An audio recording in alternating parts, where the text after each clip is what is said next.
Muy buenos días, amigos televidentes, bienvenido a Pulso Político aquí en TC Televisión en este domingo 25 de noviembre. Soy Carlos Rabascal y les doy la bienvenida y los saludo, por cierto.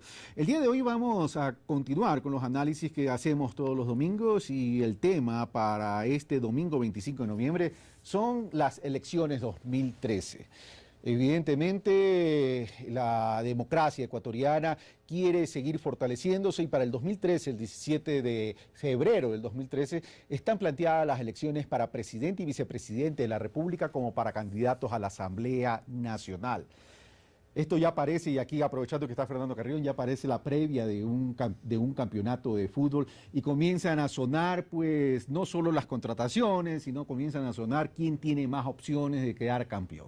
En ese sentido, pero más allá de analizar quién tiene las posibilidades, lo que queremos analizar es cuáles son las propuestas de los candidatos y realmente cuál va a ser los aspectos fundamentales en que se va a desarrollar esta campaña electoral. ¿Va a primar lo ideológico?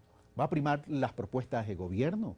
¿Va a primar un debate? ¿O va a primar, el discurso político descalificador que en el Ecuador, en las campañas electorales, siempre sale a flote? Para aquello, para analizar sobre este panorama electoral de febrero del 2013, veamos a quién hemos invitado. Fernando Carrión, máster en Desarrollo Urbano Regional, coordinador del Programa de Estudios de la Ciudad de Flaxo, Ecuador, presidente de la Organización Latinoamericana y del Caribe de Centros Históricos. Carol Murillo, socióloga, magíster en Relaciones Económicas Internacionales, ensayista de temas culturales, políticos y literarios. Santiago Basabe, doctor en Ciencia Política, miembro del Comité Ejecutivo de la Asociación Latinoamericana de Ciencia Política, profesor investigador de Flaxo, Ecuador. Bueno, ellos son nuestros invitados y le damos la bienvenida, por cierto, y comienzo de mi izquierda a derecha. Carol Murillo, muchas gracias por estar por primera vez en la mesa de Pulso Político. Bienvenida. Gracias a ti por la invitación. Santiago Basabe también por primera vez en la mesa de Pulso Político, gracias por estar con nosotros. Y Fernando Carrión, ya un amigo de casa, gracias por estar con nosotros. Le puse su taza blanca con un poco de azul para rendir homenaje a su gusto deportivo. El azul sí es mío. Bueno, amigos televidentes, y para ya entrar al análisis de este tema el día de hoy, veamos lo que nos ha preparado Javier Rosero como reportaje introductorio. Pero quiero aclarar que a la fecha que estamos grabando este programa, que es viernes 23 de noviembre, tenemos 7 candidatos ya calificados y la candidatura del Partido Roldosista Ecuatoriano todavía a consideración del Consejo Nacional Electoral para su calificación o no calificación. Hago esta aclaración porque de aquí al domingo, que es la fecha o el día en que se transmite Pulso Político, ya a lo mejor tendremos, no es que a lo mejor, ya deberíamos tener una resolución de parte del Consejo Nacional Electoral. Sin embargo, dentro del análisis lo vamos a considerar evidentemente al Partido Roldosista Ecuatoriano. Veamos entonces lo que nos ha preparado Javier Rosero. Las elecciones para elegir presidente, vicepresidente y asambleístas nacionales en el Ecuador están próximas y constarán de 2 etapas. La primera vuelta se llevará a cabo el 17 de febrero del 2013 y en el caso de que ningún binomio obtenga más del 40% de los votos y una diferencia de al menos del 10% sobre el segundo binomio, se realizará el votaje o segunda vuelta el 7 de abril del 2013. El 17 de febrero del próximo año serán también las elecciones legislativas para escoger a 137 miembros de la Asamblea Nacional del Ecuador y las elecciones de los 5 representantes del país al Parlamento andino. Entre las principales agrupaciones y figuras para alcanzar la presidencia de la República del Ecuador y en contraposición ideológica y política al gobierno actual se encuentran el Movimiento Creo, liderado por el expresidente ejecutivo del Banco de Guayaquil, exgobernador del Guayas y exministro de Economía en el mandato de Yamil Maguad, Guillermo Lasso, quien dice tener un plan claro de trabajo. Empleo y seguridad son 2 elementos fundamentales para derrotar a la pobreza en el Ecuador, que es nuestro objetivo. Partido Sociedad Patriótica mantiene como candidato al expresidente militar Lucio Gutiérrez, quien en el año 2005 abandonó el cargo como primer mandatario en medio del descontento social. Gutiérrez, entre sus promesas de campaña, dice impulsará la revisión de la ley de tránsito, recortará las horas de trabajo para los maestros y subirá el bono de desarrollo humano. Elevar $15 el bono productivo de desarrollo humano. Si se queda en $35, nosotros lo subiremos a 50. Si este gobierno lo deja en 50, lo subiremos a $65. Por el PRIAN se postula como candidato para presidente de la República el empresario Álvaro Noboa. Con esta candidatura será la quinta vez que participe en comicios electorales. Está hecho en piedra, está en firme. Álvaro Noboa va a entrar la segunda vuelta electoral y será el nuevo presidente del Ecuador. El movimiento Ruptura intentará llegar a la presidencia de la República a través del ex constituyente y ex concejal de Quito, Norman Ray, quien indicó que de llegar a Carondelet del próximo año, impulsará el desarrollo del país a través de la capacitación a los ciudadanos. Lo que queremos es llevar capacitación, fortalecimiento, apostar a cada uno de los hombres y mujeres de este país para que sean libres y dueños de su propio proceso de desarrollo. Es ahí donde estamos construyendo. Por el Partido Roldosista Ecuatoriano, el pastor evangélico Néstor Zavala será el encargado a ocupar la candidatura a la presidencia de la República. Esto luego que el Consejo Nacional Electoral impugnara la candidatura de Abdalá Bucarán Ortiz, quien se encuentra exiliado desde hace 15 años en Panamá. Saber exactamente qué es lo que la patria necesita. ¿Necesitamos realmente esta estructura? Una estructura que dice que hace, pero realmente con su boca deshace. El líder del movimiento Sociedad Unida Más Acción Suma, Mauricio Rodas, se presenta como candidato por la lista 23 a las elecciones presidenciales del 2013. Entre las promesas de campaña, dice apostará por el desarrollo sustentable en el país. El abogado y político Mauricio Rodas desde el año 2008 promueve en el país su programa político denominado El Modelo de Gobierno Responsable, en el cual se plasma principios básicos sobre los cuales un gobierno debe ejercer su actividad. A que esta nueva visión que nosotros estamos impulsando para el Ecuador desde el movimiento Suma, estamos convencidos que tiene que estar caracterizada por el impulso del desarrollo sustentable. Los candidatos están listos para empezar la dura lucha en el camino a Carondelet. Inician las promesas de campaña y la exposición de los planes políticos. Sin embargo, será la ciudadanía la que decida el próximo 17 de febrero la validez o no de los proyectos presentados por los sectores de oposición al actual régimen liderado por el economista Rafael Correa. Pulso Político, Javier Rosero. Javier Rosero, muchas gracias. Y evidentemente faltan dos candidatos que lo vamos a ver en el segundo bloque. El uno es Alberto Acosta y el otro es Rafael Correa, aunque hubo una pequeña referencia al final del reportaje, Javier Rosero. Bueno, con la licencia de la dama de Carol Murillo voy a comenzar con Fernando Carrión. ¿Me otorga su licencia, doña Carol?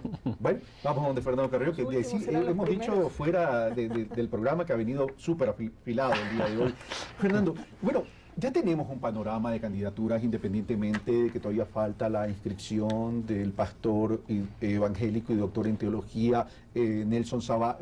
Nelson, no es Néstor, es Nelson Zavala, me estaban corrigiendo por interno. Ya tenemos, digo, ese panorama político y también tenemos las inscripciones de las distintas listas de asambleístas.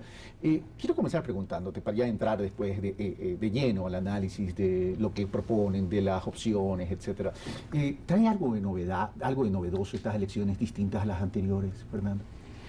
Bueno, en primer lugar, un agradecimiento por la invitación y un saludo a los amigos y amigas de aquí en el panel. No sé qué novedad haya, me parece que no es muy claro eso, pero sin duda yo creo que hay un elemento que tiende a definir este proceso electoral, que es el peso y el caudal que tiene el presidente Correa en este proceso. Me parece que todos los intentos que se tuvo para tratar de constituir una oposición a la venezolana, llamémosla así, fracasaron, y yo creo que eso proviene de el carácter de nuestro país. Nuestro país es altamente fragmentado, un país que está fragmentado no solo en términos ideológicos, sino en términos regionales, el corte cívico-militar, el corte étnico, etcétera, hace que esto sea bastante complicado. Y en ese sentido me parece que vamos a tener entre 7 y 8 u 8 candidaturas presidenciales que van a entrar, yo espero que desde este próximo lunes ya con una fuerza inusitada en la campaña electoral.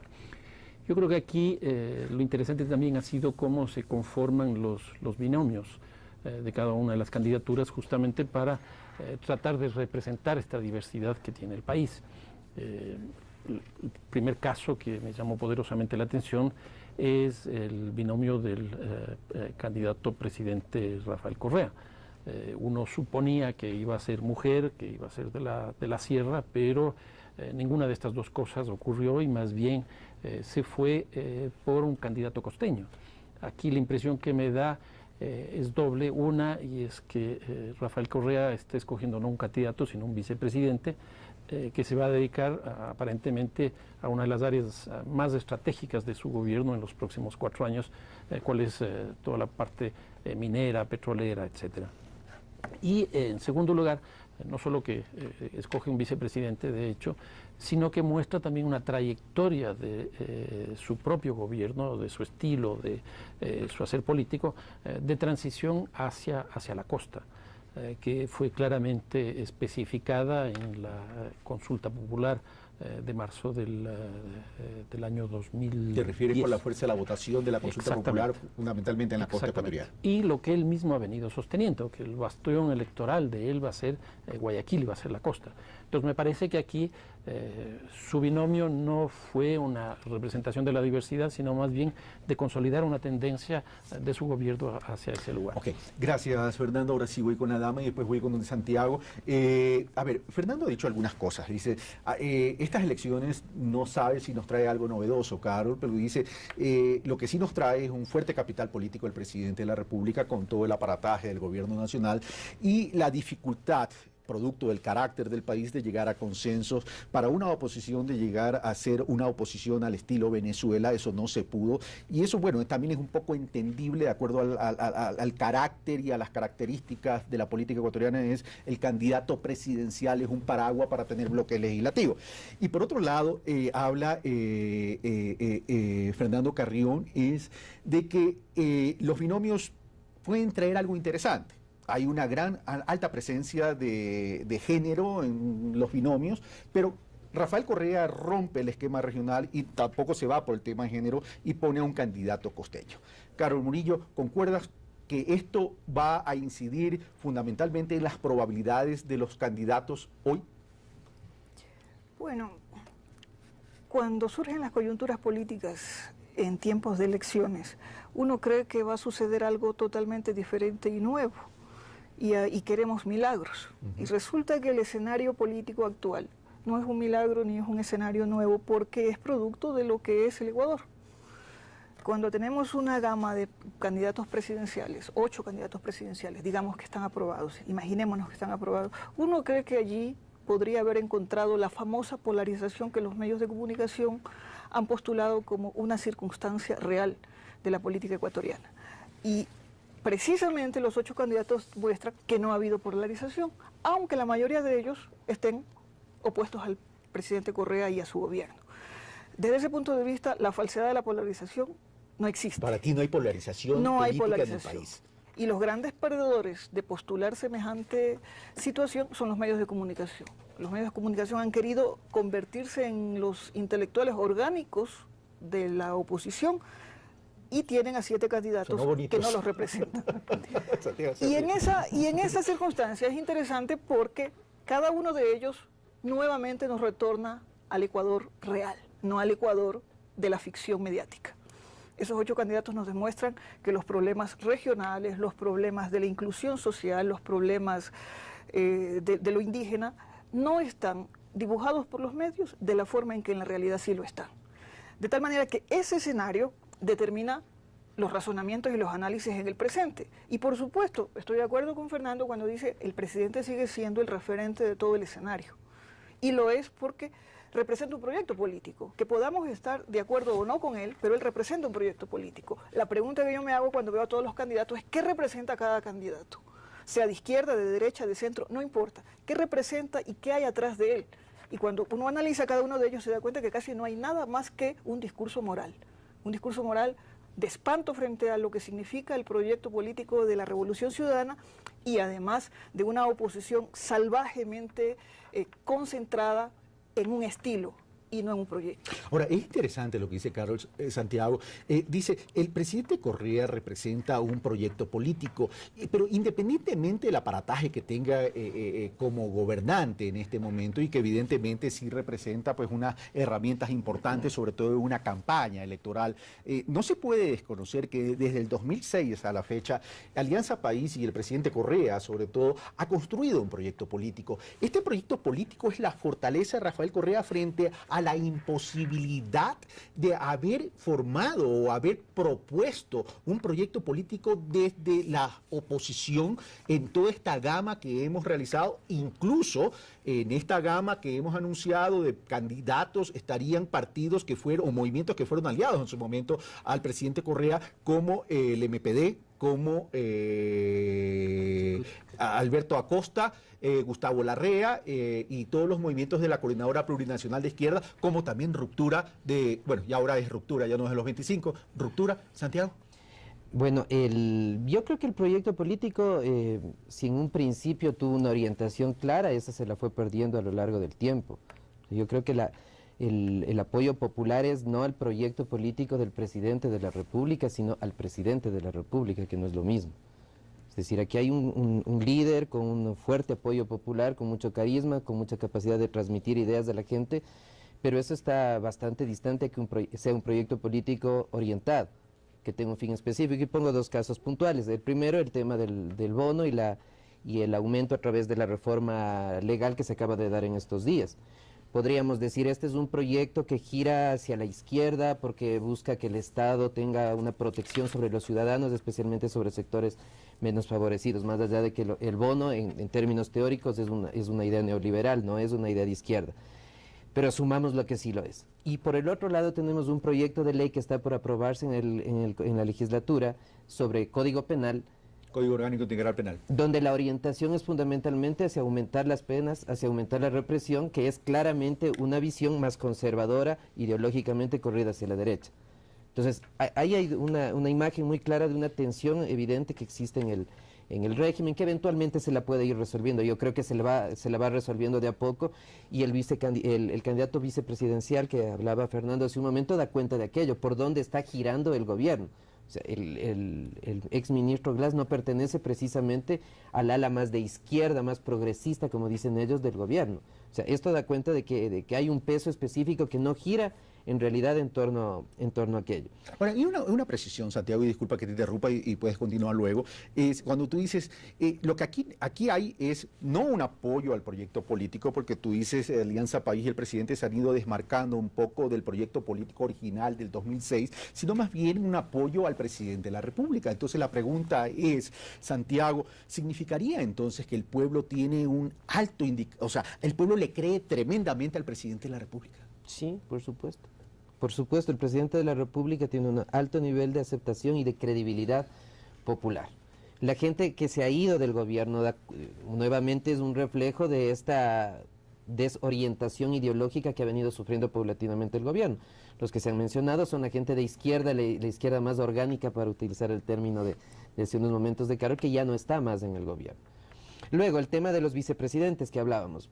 En el caso del presidente Correa, podía poner al señor Glass o a cualquier persona de los ecuatorianos que él pone el capital político y es poco o muy poco lo que le da o le quita el vicepresidente. Ahora, permíteme ir entonces donde Fernando. Fernando, entonces, si esto es así, como dice Santiago, que no es un apoyo al proyecto político de Alianza País y del presidente Correa, sino que es un apoyo directo al presidente Correa, aquí hay dos lecturas, no sé si el presidente Correa, Alianza País, ¿cómo quedaría? Pero ese es un escenario que no lo vamos, a lo mejor no es necesario discutirlo ahorita, porque lo cierto es que el presidente Correa está de candidato a la presidencia de la República. Pero lo otro es, entonces, ¿aquí qué estamos debatiendo en términos de esta campaña electoral? ¿Un proyecto político o simplemente temas tremendamente pragmáticos para el bienestar y la vida de los ecuatorianos? A ver, dos cosas. Una, respecto a las candidaturas y los binomios. Yo ahí lo que señalaría es que, bueno, se conoce ya a través de muchos análisis que se ha hecho en el país, que el candidato vicepresidencial lo único que tiene que hacer es no restar votos. En general, el candidato vicepresidencial no suma votos. Y yo creo que en el caso particular del presidente Correa, pues eso se confirma. Una segunda cosa respecto de lo que Carol mencionaba hace un rato. Yo creo que todavía no podríamos decir de que no se ha polarizado. O sea, me parece claro que hay indicios que nos estarían mostrando que no hay polarización simplemente por la presencia de 8 candidaturas. Pero yo creo que hay que ver todavía los resultados electorales. Cuando nosotros vemos los datos que ya han salido, nosotros tenemos al presidente Correa, dependiendo de la encuestadora, pero están alrededor de 50 puntos y un poco más. Hay una que le ponen 46, que es la que está más abajo. Y luego está el candidato de Lasso, que él fluctúa entre 17 y 22 puntos. Y en tercer lugar, bastante más abajo, está Lucio Gutiérrez, que son, creo yo, las tres figuras más Alberto Acosta que estarían en esto. Habrá que ver qué es lo que pasa con el voto útil, si es que va a funcionar o no va a funcionar, si la campaña va a tender a polarizar, que yo creo que, por ejemplo, eso es lo que debería hacer la oposición. Si no pudiéramos ponernos de acuerdo antes de la venezolana, pues que sea en el juego, porque no vamos a poder llegar, creo, a la segunda vuelta, porque aquí el problema no es que Correa supere el 40 puntos, sino quién puede llegar a tener 30 puntos, y ahí viene el problema. Entonces yo creo que esto de la polarización todavía habría que ver. Ahora, respecto del tema del proyecto, yo creo que independientemente de que sea un proyecto que uno lo pueda calificar de derecha, de izquierda, me parece que eso por lo menos no es muy trascendente para lo que quiero decir. Rafael Correa define una forma de conducción del Estado y una forma de conducción de la relación sociedad, economía y mercado que es bastante clara. Y frente a eso, distintos sectores se han pronunciado. Por ejemplo, el caso de los grupos de la izquierda y principalmente Alberto Acosta, lo que ha dicho, en palabras tuyas, se van desmarcando porque no ha sido lo que la Constitución de Montecristi decía. Entonces, ¿qué es lo que ocurre en este caso? Alberto Acosta se va a la izquierda y reivindica la condición de ser la legítima izquierda, con lo cual a Correa le pone en otro andarivel. Y aparece también en este caso otra oposición a Correa, que es el caso de Lasso, más bien desde el centro hacia la derecha. ¿Qué es lo que ocurre con esto? Correa termina en el centro. Y me parece que eso es lo que va a ocurrir en esta campaña electoral, que si ocurre eso, Correa ganará, me parece, muy fácilmente, porque tendrá, en otras palabras, los extremos de la derecha y la izquierda en su alrededor, y él podrá por primera vez posicionarse de una manera muy clara en el centro, con lo cual obviamente que saldrá ganando mucho más caudal de votos de lo que uno supone. Ahora, Carol, dice Fernando Carrión que discrepa contigo en el tema de la no polarización. Dice, habrá que ver cómo avanza este tema en la campaña electoral. Y menciona el tema de derecha e izquierda, que más allá de discutir si somos de derecha, somos de izquierda, el tema es al electorado le interesa esto o le preocupa esto, si los candidatos son de derecha, son de izquierda. Y por otro lado, habla de que la discusión un poco sobre el tema de alianzas países ha sabido resumir el tema de las aspiraciones de los ecuatorianos entre sociedad, economía y mercado. Caro, tu turno. Bueno, es decidor cómo se eligió candidato a vicepresidente en Alianza País.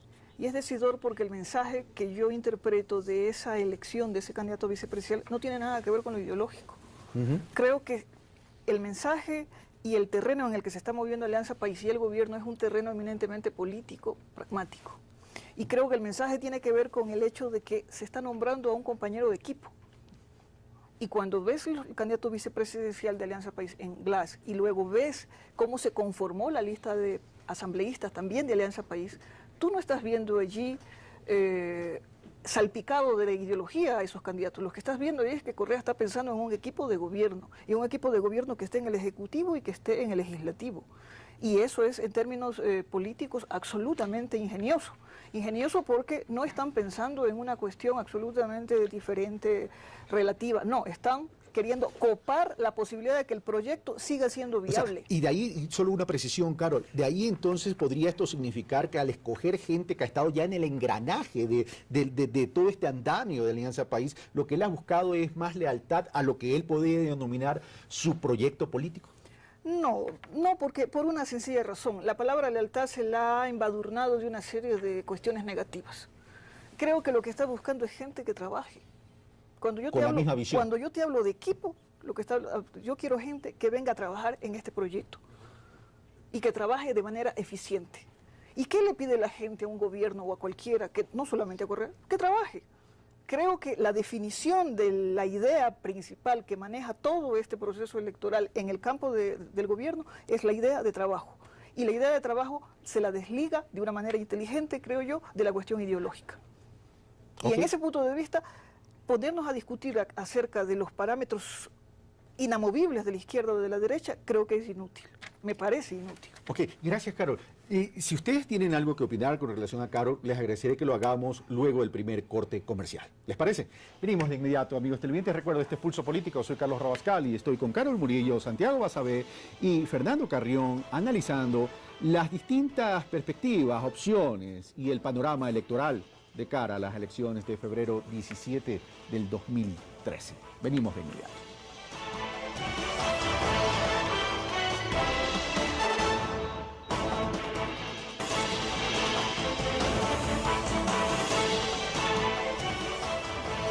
Estamos de vuelta, amigos televidentes. Recuerden, este es Pulso Político. Estoy con Carol Murillo, Santiago Basabe, Fernando Carrión. Se ríe, Carol, lo pronuncié bien, Santiago, esta vez. Y Fernando Carrión. Estamos analizando el panorama electoral de cara a las elecciones de febrero 17 del 2013. Bueno, para continuar este análisis, veamos ahora lo que nos ha preparado Carlos Andrés Núñez en relación a estas otras dos candidaturas que nos faltaban, a pesar que en el último reportaje que nos preparó, en el primer reportaje que nos había preparado Javier Rosero, en el final del reportaje ya lo mencionó a Rafael Correa, pero nos faltaba ahora Alberto Acosta. Y al regresar, bueno, venimos a hablar un poco de cuáles son las diferencias realmente de las propuestas, ya más allá de las ideologías, las propuestas que están haciendo los candidatos. Veamos el reportaje entonces de Carlos Andrés Núñez. En medio del actual panorama electoral, particular atención han generado los sectores denominados de izquierda, debido a que han mostrado una marcada división. Por un lado están los sectores afines al gobierno y por otro, aquellos que se muestran en contra. Es así que desde hace varios meses se ha venido conformando un movimiento político liderado por exmiembros del actual gobierno, partidos políticos tradicionales como el MPD y parte del sector indígena. El movimiento denominado Unidad Plurinacional de Izquierdas presentó su binomio presidencial encabezado por Alberto Acosta y la esmeraldeña Marcia Caicedo, añadiendo a su lista de representantes a la Asamblea los legisladores Lourdes Tibán, Jorge Escala y también Marta Roldós. Su propuesta de gobierno se resume en 5 ejes principales: la defensa radical de la democracia, la lucha contra la corrupción, atacar la inseguridad, aplicar políticas sociales de inclusión y una economía hacia los sectores productivos pequeños y medianos. Aquí vamos a construir el socialismo en serio, y el socialismo es un proceso de democracia sin fin. Pero también plantean otros temas. Aquí estamos para garantizar la seguridad social de las mujeres. Aquí estamos para que se respete la libertad de pensamiento.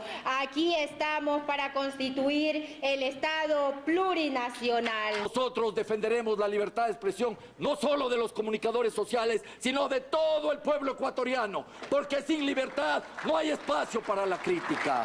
Sin espacio para la crítica desaparece el debate público, y sin debate público muere la democracia. Por otra parte, el movimiento de gobierno, cuyo binomio presidencial es el actual presidente Rafael Correa y el exministro Jorge Glass, ha manifestado la necesidad de radicalizar el proceso de la revolución ciudadana en un nuevo periodo.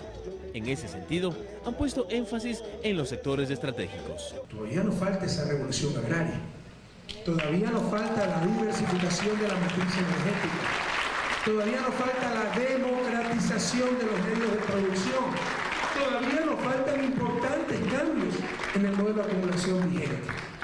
Y todas esas tareas también se las entregaré al vicepresidente de la República, en este caso a este gestor extraordinario, nuestro compañero Jorge Glass. Enfoque orientado, según sostienen, a redistribuir la riqueza de mejor manera.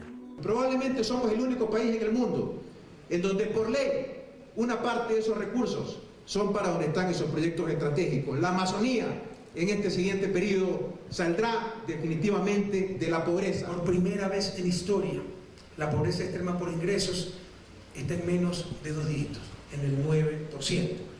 Pero si fuera un 1%, todavía es demasiado. Y por eso buscamos continuar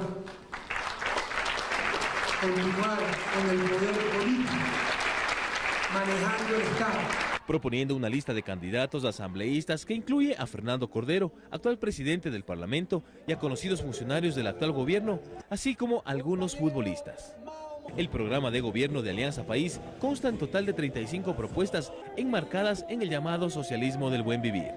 En medio de este escenario se mantienen algunas inquietudes, pues aunque ambos movimientos políticos se autodenominan socialistas y sus propuestas parecieran coincidir en muchos aspectos, al parecer surge un marcado enfrentamiento de visiones que genera un escenario complejo donde las tendencias políticas, al parecer, van más allá de los conceptos. Carlos Andrés Núñez, Pulso Político. Tendencias políticas más allá de los conceptos. Carlos Andrés, te inspiraste. Comienzo por Santiago Basabe. Santiago, bueno, hemos hecho una revisión de todos los candidatos, pero veamos lo que proponen. A ver, ¿qué estamos discutiendo aquí? Para Rafael Correa, el modelo de desarrollo que ha implementado, de acuerdo a su criterio, de acuerdo a su visión de este proyecto político que tú mencionas, no existe, pero que para ellos sí existe, está sustentado ¿en qué? Como bien dice Fernando, en sociedad, economía y mercado. Y esta ecuación de desarrollo con esas tres variables para ellos es el fundamento de Alianza País y de Rafael Correa. Pero aquí hay un elemento importante. Una economía extractivista, es decir, aprovechar el precio del petróleo para reducir o eliminar la inequidad y en paralelo ir diversificando matriz energética, diversificando matriz productiva, etcétera, etcétera, etcétera. Frente a un discurso de Alberto Acosta que dice vamos a incrementar el impuesto a la renta al 50%, con los cuales hasta los calvos le salieron pelos, y por otro lado el tema de que dice no a la economía extractivista, con lo cual es un discurso tremendamente ecológico, ambientalista y con un modelo de desarrollo completamente distinto.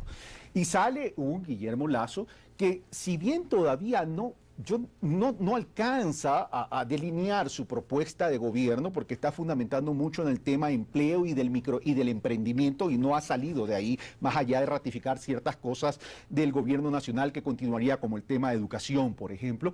Y los otros candidatos, hasta ahora no se conoce nada de sus propuestas. Entonces, el electorado va a tener este escenario de propuesta.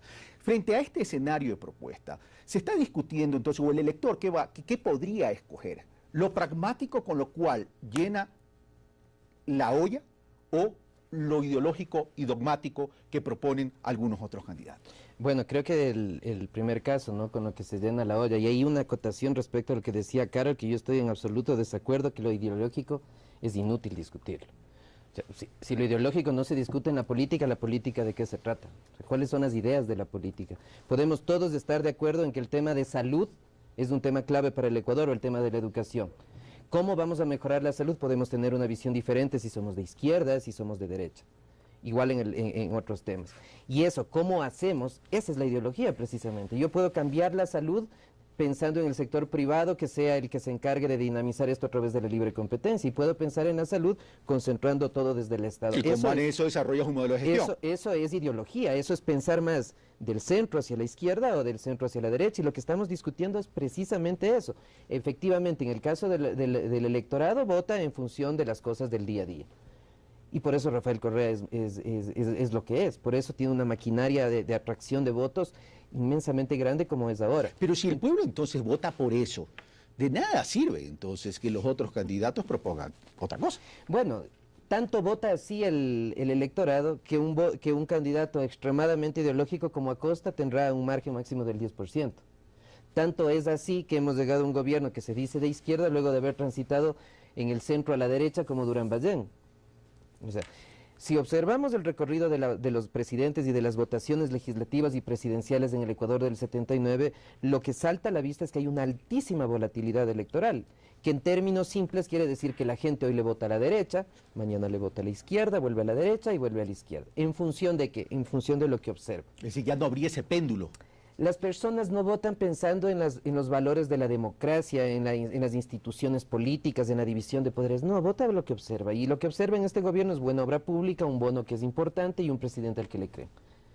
Y eso es el marco a partir del cual Correa se desenvuelve. Dicho eso por Santiago Basabe, ya que doña Carol fue mencionada en el sentido de que Santiago discrepa contigo en el cuanto a que tú has mencionado es inútil discutir lo ideológico, te doy la palabra.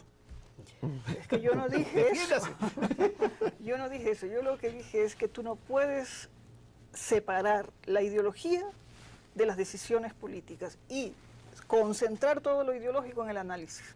Y lo que hay ahorita es una efectiva comprensión de cómo está el escenario para tomar decisiones políticas. Y creo que han tomado decisiones políticas, pero tú también te contradices, porque dices, la gente no vota por esas cosas, vota por lo que ve, por lo que observa, Claro, y no observa pero es ideología. diferente entre cómo No. vota la gente y cómo se debe comprender la política, hay una distancia, pues. Sí, pero estamos hablando del escenario electoral y de las tendencias que en este momento se van a encarnar en el momento en que se tome una decisión por votar por alguien. Y esa decisión no va a tener que ver en una gran franja del electorado por cuestiones ideológicas, sino por cuestiones prácticas.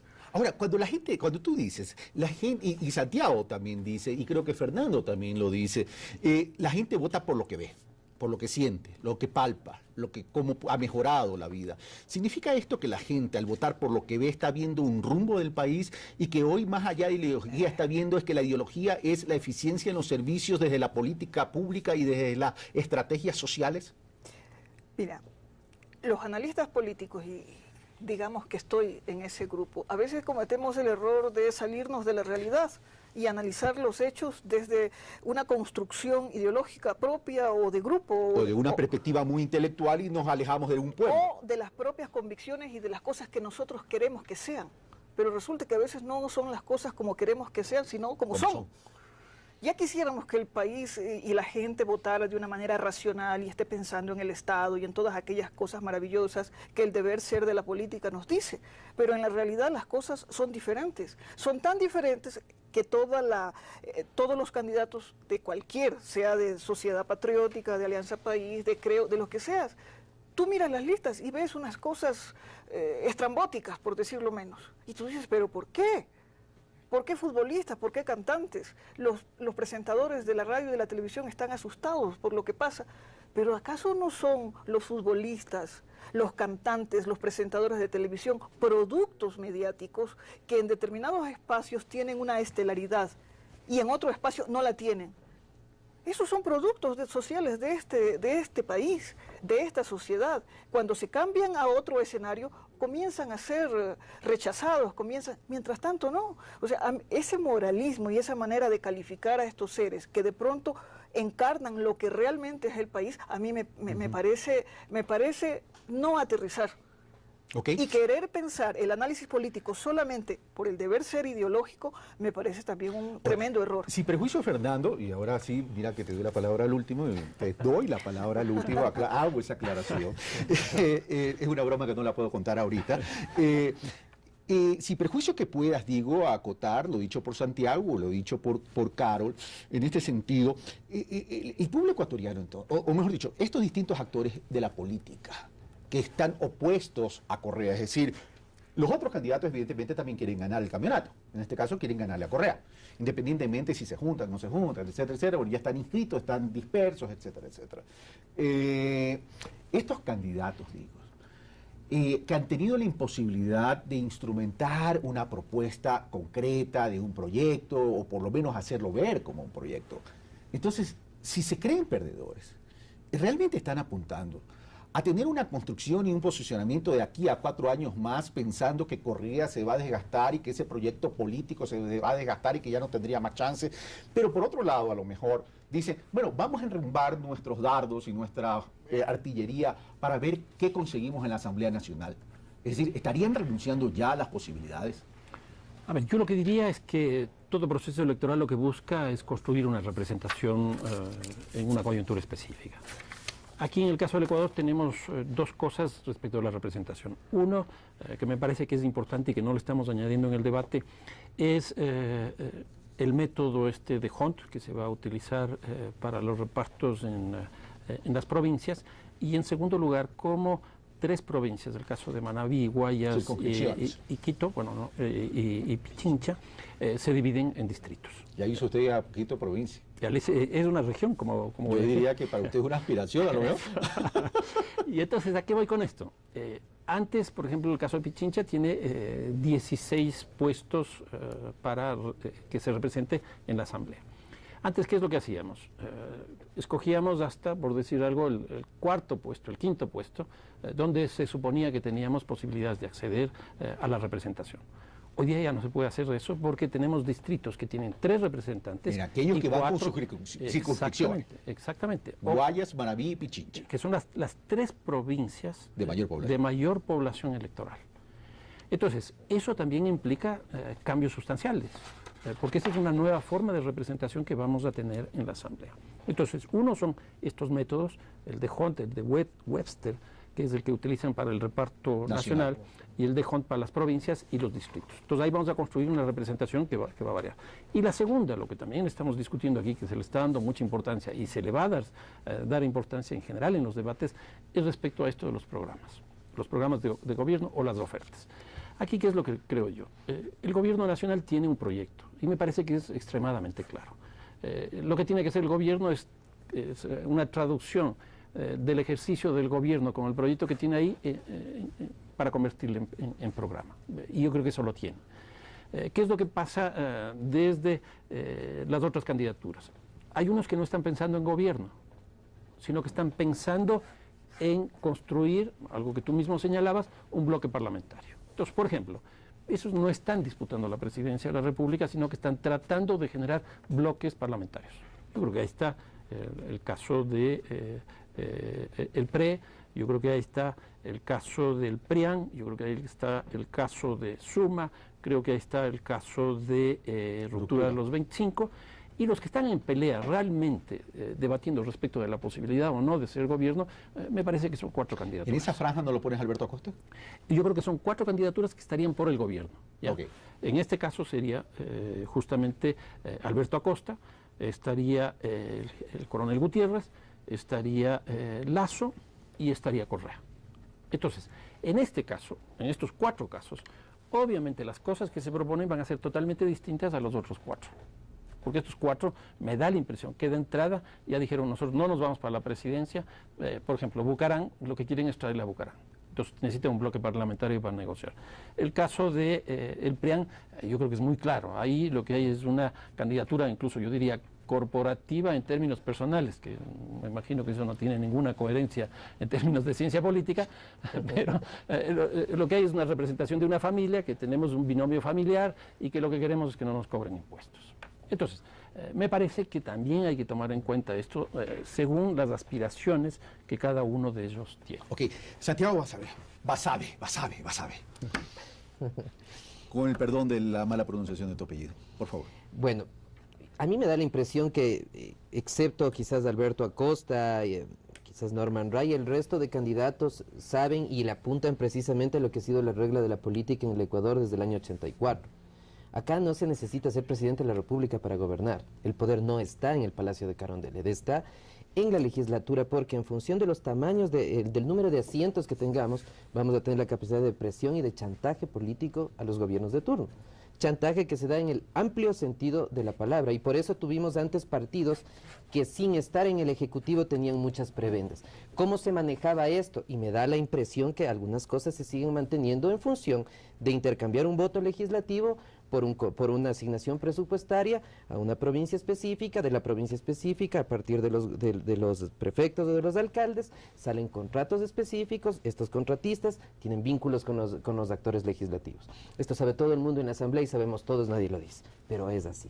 Entonces, hay partidos, algunos de los que están en el proceso electoral, que están apuntando esencialmente a eso. El caso de Noboa me parece que es claro, es una cuestión personal de los impuestos. El PRE ha jugado desde la legislatura en estos términos, el partido de Lucio Gutiérrez ha hecho lo propio en términos de presión, indico. En el caso del señor Acosta, creo que de la coalición de gobierno que tiene formada, el único que va a salir perdiendo en esto es él, precisamente. Porque Pachacutic va a tener su espacio en la Asamblea, el MPD va a tener su espacio en la Asamblea, menor pero siempre presente. El MPD es el único partido que desde el año 79 tiene una distribución de votos nacional. Es decir, nunca ha tenido la mayor votación nacional, pero ha tenido votación muy distribuida en todas las provincias. Y eso se refleja en que tiene todavía asambleístas nacionales, ahora, a diferencia de otros partidos. Ahora, una precisión antes para pasar a Carol. Cuando ustedes mencionan el tema de las provincias donde se va a votar para asambleístas por circunscripciones, ¿significaría entonces, ya que hay un gran signo de interrogación, cuál podría ser el comportamiento, y considerando que en el Ecuador se puede votar de listas o de entre listas, significa entonces que aquí va a haber una gran campaña para que la gente vote en plancha, como tradicionalmente lo ha votado, por cierto, y considerando que tienen que conformar bloques de asambleístas, lo que va a haber es un choque de estrategia y con lo cual a lo mejor la oposición va a tratar de resaltar las debilidades del gobierno y una de esas estrategias es el tema de la lucha contra la corrupción y la ausencia de fiscalización en la Asamblea Nacional. Santiago. O sea, el tema de la distritalización de las 3 provincias grandes nos plantea al hecho que los candidatos ahora tienen que ser cercanos a los electores de su espacio territorial, y en esto el gobierno inteligentemente ganó mucho tiempo y ubicó ya a los actores políticos en esos espacios fundamentales, lo que no hicieron los otros partidos, que al final tuvieron que poner a la persona que se apareció porque así lo fue. Y esto va a tener un beneficio para el gobierno. No obstante, a pesar de los defectos que tiene la fórmula electoral que se va a utilizar, sí me parece que el porcentaje de asientos del legislativo que tiene ahora Alianza País no va a ser igual. Me parece que se va a tender a la baja en la próxima asamblea, porque evidentemente la gente le vota al presidente de la República, pero no necesariamente le vota a sus legisladores. Y Carol, ¿qué piensa de lo que estamos hablando en este momento? Y otro tema, es decir, en el 2006 se hablaba que el país que se generó una fractura, un punto de quiebre. ¿Sigue existiendo ese punto de quiebre en el país? ¿Se fue fortaleciendo y la gente ya no quiere mirar al pasado? Carol. Mira, cuando tú dices, Santiago, que la gente o que los partidos políticos con sus candidatos quieren cogobernar, yo creo que diría más bien quieren contragobernar y que el elector, peor todavía, claro, peor todavía. La palabra es más dura, más fuerte, sí, es una categoría muy fuerte. La gente sabe que cuando vota por ellos, vota por ese deseo y por ese fin, más que deseo, por ese fin. Cuando vota por el proyecto político del gobierno, sabe que vota por un proyecto, valga la redundancia, vota por una cosa que todo el mundo sabe que está clara. Un proyecto político que tiene en el Estado, en la recuperación del Estado, su principal instrumento de lucha. Segundo, vota también porque hay un plan nacional de desarrollo que antes no había. Con todas las críticas que uno pueda tener con el plan de desarrollo o a la forma como se ha recuperado lo público en el país en los últimos 6 años. Vota por eso. Y creo que el llamado fundamental de la presente coyuntura político-electoral es que el gobierno llama a votar por un proyecto. Y necesita para ese proyecto no un presidente de la República, necesita un equipo de gobierno en todos los espacios. Y desde ese punto de vista yo quisiera señalar la manera un poco reduccionista que se tiene de analizar el fenómeno Rafael Correa. No se lo analiza como un fenómeno, se lo analiza como un ser un poco celestial. Mesiánico. Mesiánico, y se lo reduce todo a su estilo confrontativo, a su estilo... bueno, todo lo que se dice del presidente. Yo creo que atrás del presidente hay algo más que su estilo. Hay un proyecto que, te repito, nosotros podríamos señalar algunas cosas con las cuales no estamos de acuerdo. Sin embargo, eso está clarísimo. Si algo tiene este proyecto, no es la incoherencia, como dicen algunos, es todo lo contrario, es absolutamente coherente. Y a lo mejor de ahí nace una estrategia, tener distraído a la oposición en el estilo y no ver el fondo de la propuesta de Correa. Bueno, es que no solo es la oposición, hay una serie de sectores que no solo tienen que ver con la oposición política, que están distraídos en eso.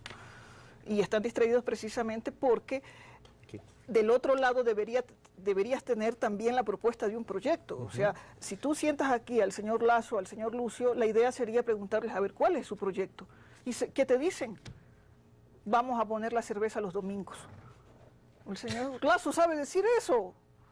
Bueno. Entonces, cuando tú ves eso, tú te ríes, o sea, porque la fortaleza de Correa no está en su estilo, está en que él encarna un proyecto político absolutamente sólido. Entonces, vuelvo a dejar planteada la pregunta que le hice a Carol para al regreso del corte, ustedes me la puedan contestar. En el 2006 se habló de un punto de quiebre. Ese punto de quiebre se dio, pregunto, y apalancándome lo dicho por Carol, es decir, la recuperación de lo público, dice Carol, se dio. De ahí, a lo mejor, mayor presencia del Estado, a pesar de que en esta ecuación de modelo de desarrollo, Rafael Correa, como lo definió Fernando Carrión, dijo sociedad, economía y mercado. Es decir, está jugando un papel importante esta mayor presencia del Estado en términos de regulación, en términos de políticas públicas orientadas a lo social y esa recuperación de lo público. Esa es la pregunta que dejo planteada. Y ya venimos, entonces, con el tercer y último bloque, con el análisis y también con las conclusiones.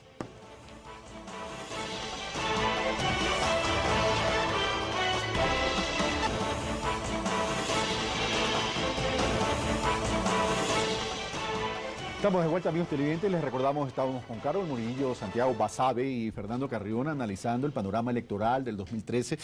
Bueno, Fernando, comienzo contigo esta vez de nuevo. Carol dejó planteada en su última intervención del bloque anterior un tema. Es decir, no solo la oposición, dice Carol, me hizo la aclaración, no es solo la oposición, se ha fijado y se centra en el estilo de Correa, que para muchos puede ser el adecuado, para otros no puede ser el adecuado, y se aíslan o pierden sintonía de todo lo que ha hecho Correa en términos de su modelo de desarrollo.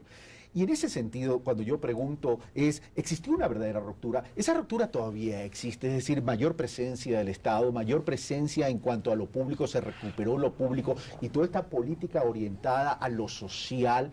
¿Existe entonces una miopía dentro de lo que es la oposición y el electorado no quiere volver atrás? O sea, a mí me da la impresión que la política está muy mediatizada, para hablar en términos de los medios de comunicación. El tema es cuándo ha dejado de estar mediatizada.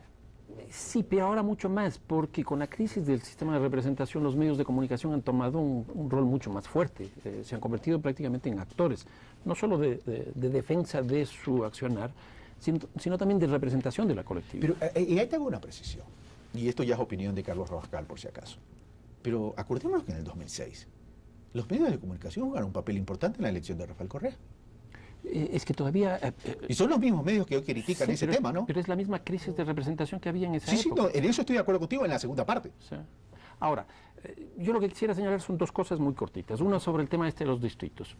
Yo creo que esa es una política muy inteligente en el siguiente sentido.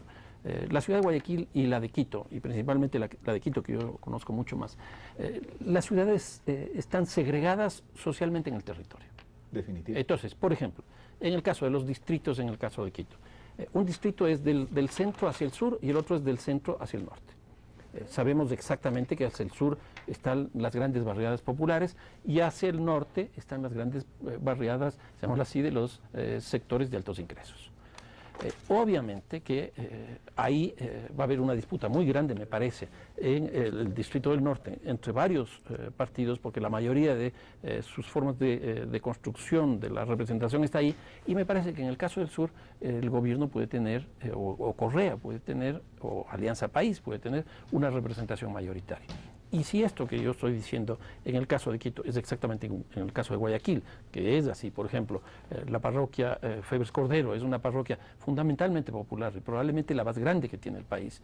O sea, la representación de ahí va a ser principalmente de la presidenta Correa.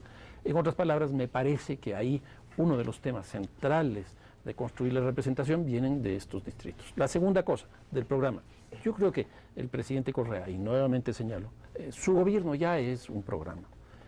Y no solo eso, él no tiene que ofrecer, él lo que hace es actuar.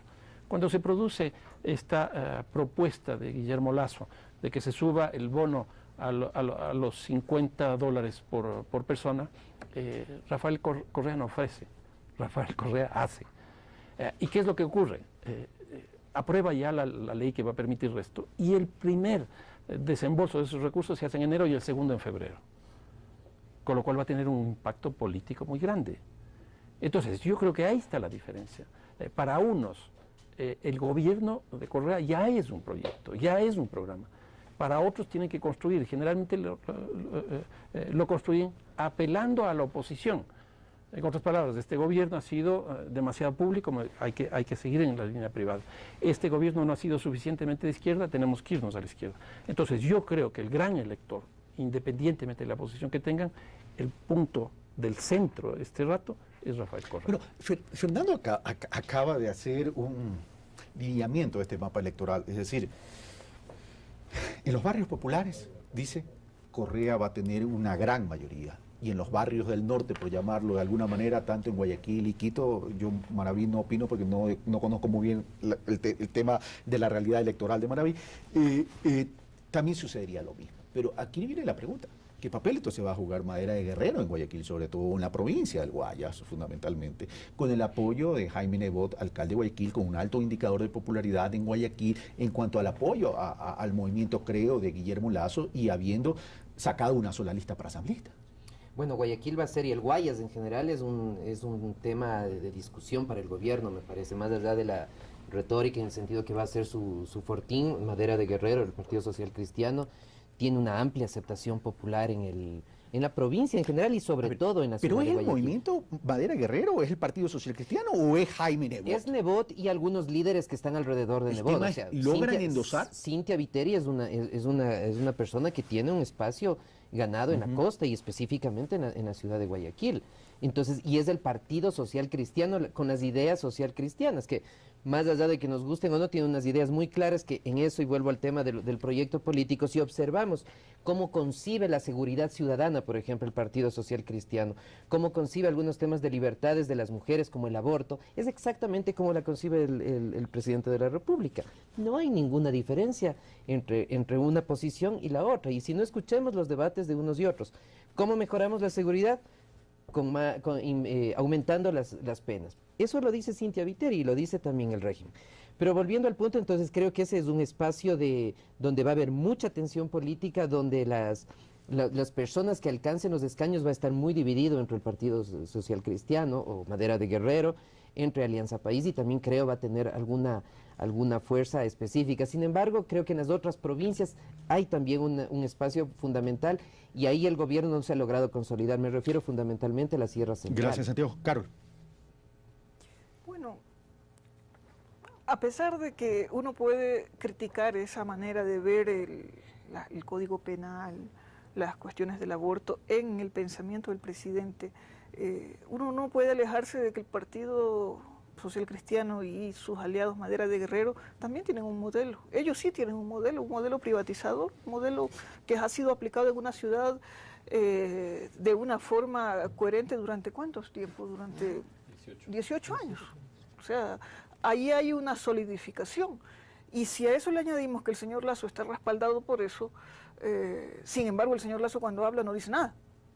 Es decir, es como se dice en las redes sociales, el señor Lasso al poder y quien va a gobernar es el señor Nebot. Es decir, allí hay lo único coherente en el proyecto del señor Lasso es que tienen un pasado y una estructura de un modelo político privatizador en Madera de Guerrero y en el Guayas.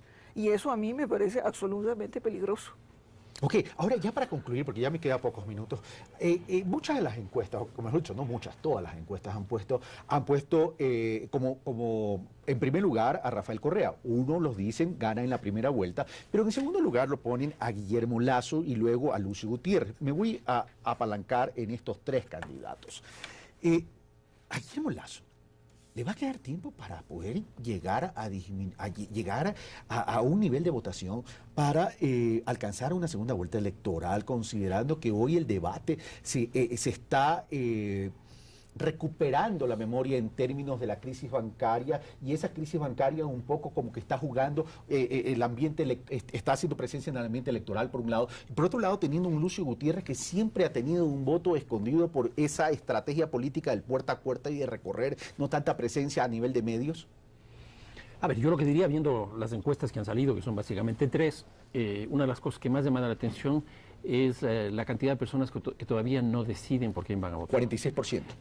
Claro, estamos arrancando la campaña electoral, son 3 meses de campaña electoral, pero empezar casi con la mitad del electorado indeciso es una cantidad muy grande. Esa pregunta se le hice a Ángel Polibio Córdoba y me dijo, sí, si bien es importante, me dijo, hay que medir la tendencia. La indecisión nació en el 63%, hoy al 46%, pero resulta que en la disminución de los indecisos, el que sale beneficiado en cuanto a tendencia es Rafael Correa.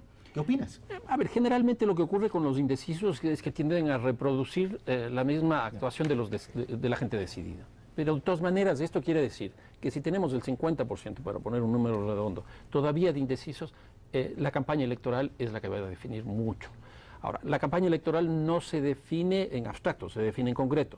Nuevamente, yo creo que ahí el presidente Correa tiene cosas muy importantes, pero no hay que desconocer que el arranque de la campaña electoral de Guillermo Lasso, por lo menos a mí me ha sorprendido y ha sido fantástico.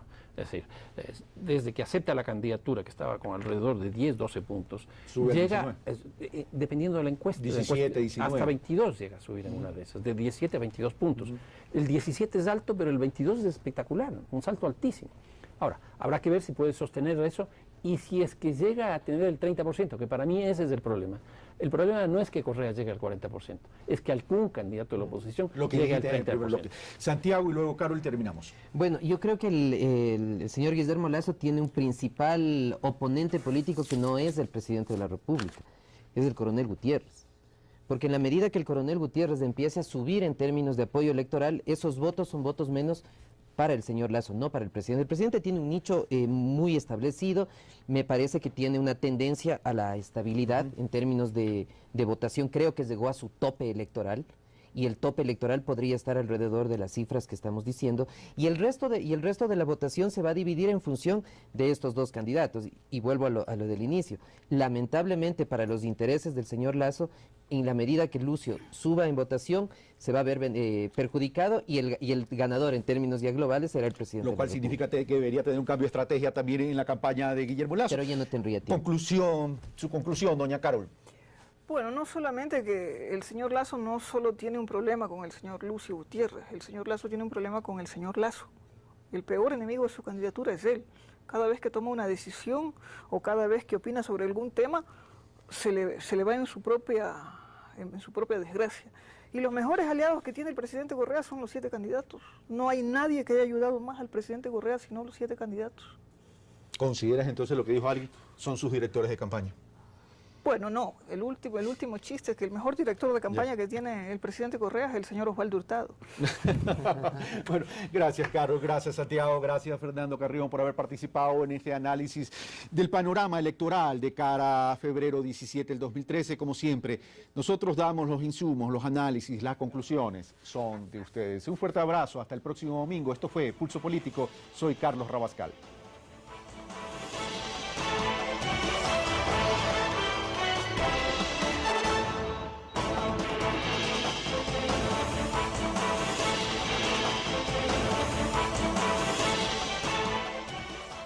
Economista Rafael Correa. Pulso Político, Javier Rosero. Javier Rosero, muchas gracias. Y evidentemente faltan 2 candidatos que lo vamos a ver en el segundo bloque. El uno es Alberto Acosta y el otro es Rafael Correa, aunque hubo una pequeña referencia al final del reportaje, Javier Rosero.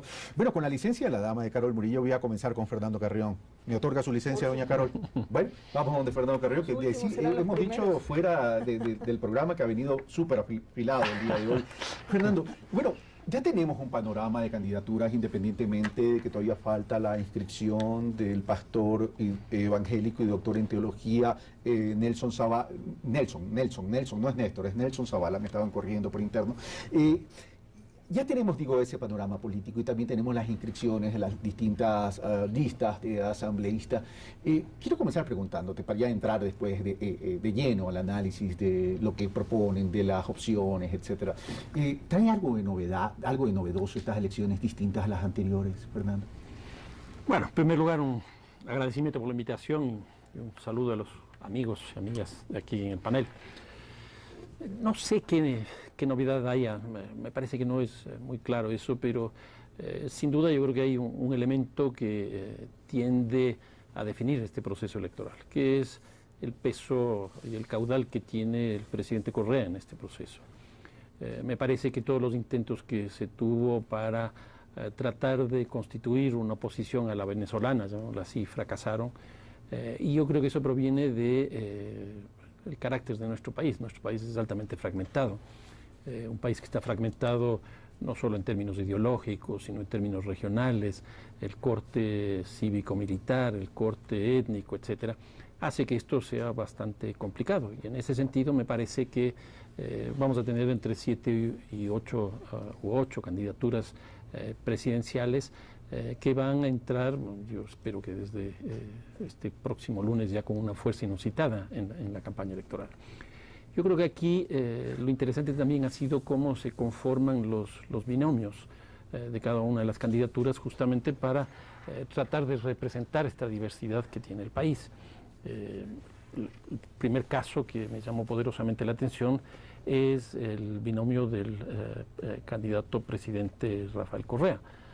Uno suponía que iba a ser mujer, que iba a ser de la sierra, pero ninguna de estas dos cosas ocurrió y más bien se fue por un candidato costeño. Aquí la impresión que me da es doble. Una, y es que Rafael Correa está escogiendo no un candidato, sino un vicepresidente, que se va a dedicar aparentemente a una de las áreas más estratégicas de su gobierno en los próximos 4 años, cuál es toda la parte minera, petrolera, etcétera. Y en segundo lugar, no solo que escoge un vicepresidente, de hecho, sino que muestra también una trayectoria de su propio gobierno, de su estilo, de su hacer político, de transición hacia la costa, que fue claramente especificada en la consulta popular de marzo del año 2010. ¿Te refieres con la fuerza de la votación de la consulta popular, fundamentalmente en la costa ecuatoriana? Y lo que él mismo ha venido sosteniendo, que el bastión electoral de él va a ser Guayaquil, va a ser la costa. Entonces me parece que aquí su binomio no fue una representación de la diversidad, sino más bien de consolidar una tendencia de su gobierno hacia ese lugar. Ok, gracias Fernando. Ahora sí voy con la dama y después voy con don Santiago. A ver, Fernando ha dicho algunas cosas. Dice, estas elecciones no sabe si nos trae algo novedoso, Carol, pero dice, lo que sí nos trae es un fuerte capital político del presidente de la República con todo el aparataje del gobierno nacional y la dificultad producto del carácter del país de llegar a consensos, para una oposición de llegar a ser una oposición al estilo Venezuela, eso no se pudo, y eso, bueno, también es un poco entendible de acuerdo al carácter y a las características de la política ecuatoriana, es el candidato presidencial, es un paraguas para tener bloque legislativo. Y por otro lado, habla Fernando Carrión, es de que los binomios pueden traer algo interesante. Hay una alta presencia de género en los binomios, pero Rafael Correa rompe el esquema regional y tampoco se va por el tema de género y pone a un candidato costeño. Carol Murillo, ¿concuerdas que esto va a incidir fundamentalmente en las probabilidades de los candidatos hoy? Bueno,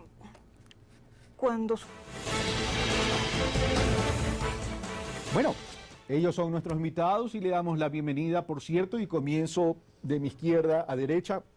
Carol Murillo, muchas gracias por estar por primera vez en la mesa de Pulso Político. Bienvenida. Gracias a ti por la invitación. Santiago Basabe, también por primera vez en la mesa de Pulso Político, gracias por estar con nosotros. Y Fernando Carrión, ya un amigo de casa, gracias por estar con nosotros. Le puse su taza blanca con un poco de azul para rendir homenaje a su gusto deportivo. El azul sí es mío. Bueno, amigos televidentes, y para ya entrar al análisis de este tema el día de hoy, veamos lo que nos ha preparado Javier Rosero como reportaje introductorio. Pero quiero aclarar que a la fecha que estamos grabando este programa, que es viernes 23 de noviembre, tenemos 7 candidatos ya calificados y la candidatura del Partido Roldosista Ecuatoriano todavía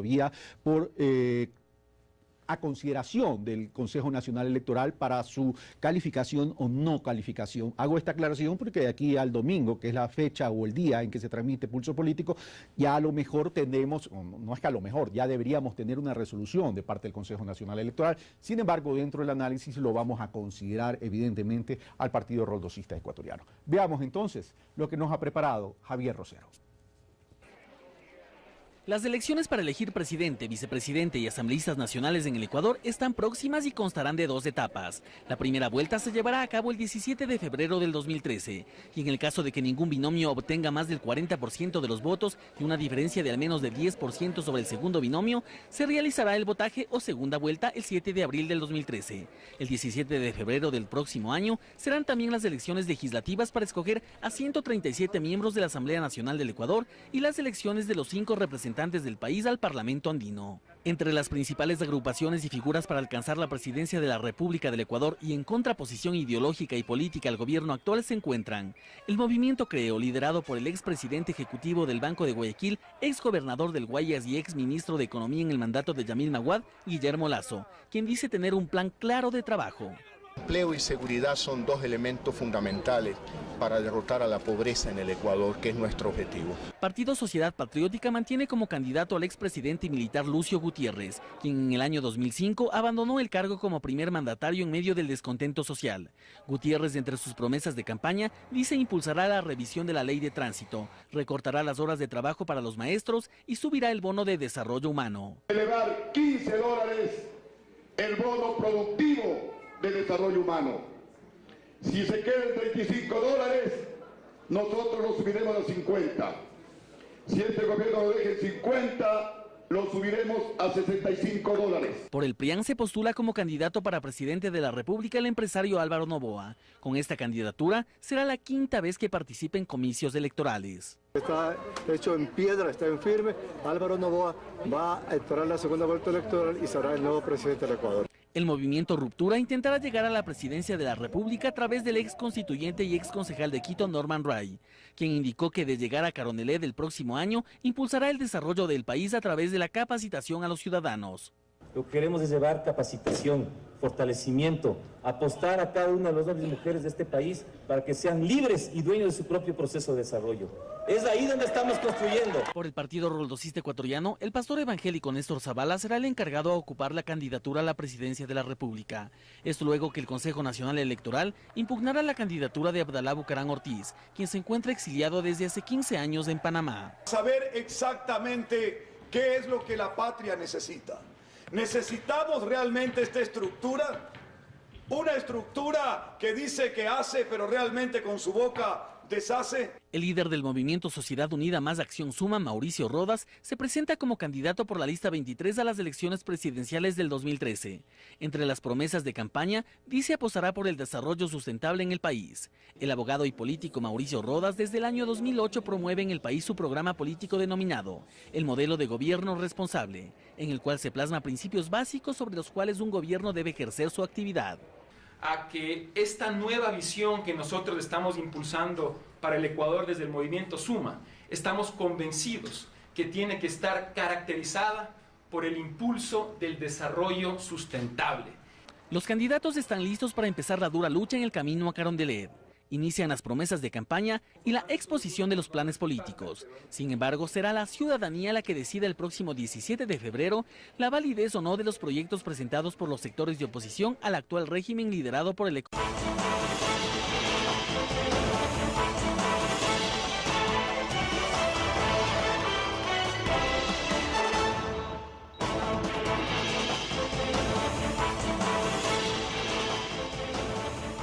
Muy buenos días, amigos televidentes, bienvenidos a Pulso Político aquí en TC Televisión en este domingo 25 de noviembre.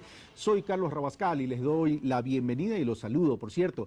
El día de hoy vamos a continuar con los análisis que hacemos todos los domingos y el tema para este domingo 25 de noviembre son las elecciones 2013. Evidentemente, la democracia ecuatoriana quiere seguir fortaleciéndose y para el 2013, el 17 de febrero del 2013, están planteadas las elecciones para presidente y vicepresidente de la República como para candidatos a la Asamblea Nacional. Esto ya parece, y aquí aprovechando que está Fernando Carrión, ya parece la previa de un campeonato de fútbol y comienzan a sonar pues no solo las contrataciones, sino comienzan a sonar quién tiene más opciones de quedar campeón. En ese sentido, pero más allá de analizar quién tiene las posibilidades, lo que queremos analizar es cuáles son las propuestas de los candidatos y realmente cuál va a ser los aspectos fundamentales en que se va a desarrollar esta campaña electoral. ¿Va a primar lo ideológico? ¿Va a primar las propuestas de gobierno? ¿Va a primar un debate? ¿O va a primar, el discurso político descalificador que en el Ecuador, en las campañas electorales, siempre sale a flote? Para aquello, para analizar sobre este panorama electoral de febrero del 2013, veamos a quién hemos invitado. Fernando Carrión, máster en Desarrollo Urbano Regional, coordinador del Programa de Estudios de la Ciudad de Flaxo, Ecuador, presidente de la Organización Latinoamericana y del Caribe de Centros Históricos. Carol Murillo, socióloga, magíster en Relaciones Económicas Internacionales, ensayista de temas culturales, políticos y literarios. Santiago Basabe, doctor en Ciencia Política, miembro del Comité Ejecutivo de la Asociación Latinoamericana de Ciencia Política, profesor investigador de Flaxo, Ecuador.